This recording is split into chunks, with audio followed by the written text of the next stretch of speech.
ಬನ್ನಿ friends, night ಕೆರೆಗಳಲ್ಲಿ ಯಾವ ಥರ ಪಕ್ಷಿಗಳಿರ್ತವೆ ಅಂತ ನೋಡ್ಕೊಂಬರೋಣ. ಅಲ್ಲಿ ನೋಡಿ, ಇದು ಆ್ಯಕ್ಚುಲಿ ನಮ್ಮ ಮನೆ ಪಕ್ಷಿ ಇದೆ ನೋಡಿ. ಹಿಂಭಾಗದಲ್ಲಿರುವಂಥ ಒಂದು ಕೆರೆ. ಅಲ್ಲಿ ರಾತ್ರಿ ನಡ್ಕೊಂಡು ಹೋಗ್ತಾ ಇದ್ದೀವಿ. ಸೊ ಬನ್ನಿ ನೋಡೋಣ. ಅಲ್ಲೊಂದಿದೆ, ಇವೆಲ್ಲ ರಾತ್ರಿ ಕುತ್ಕೊಂಡಿದ್ದಾವೆ ನೋಡಿ. ವಿಡಿಯೋ ಮಾಡ್ಕೊ, ಫುಲ್ ಜೂಮ್ ಮಾಡಿ. ಜೂಮ್ ಮಾಡಲಾ? ಹಾಂ, ಅಲ್ಲೇ ಇಡು ಪಕ್ಷಿ ಉಂಟು ನೋಡೋಣ. ಗೊತ್ತು, ಕಾಣಿಸ್ತಿದೆ. ಆ ಕಡೆ ಒಂದಿದೆ.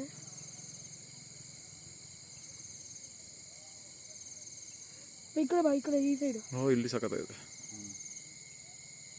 ಇದೆಲ್ಲ ನೈಟ್ ಪಕ್ಷಿಗಳು ಹೆಂಗೆ, ಅವು ಮೋಸ್ಟ್ಲಿ ಮೀನು ಹಿಡಿತಾ ಇದ್ದಾವೆ. ಮೀನು ಹಿಡಿಯೋಕ್ಕೋಸ್ಕರ ಬಂದಿದ್ದಾವೆ.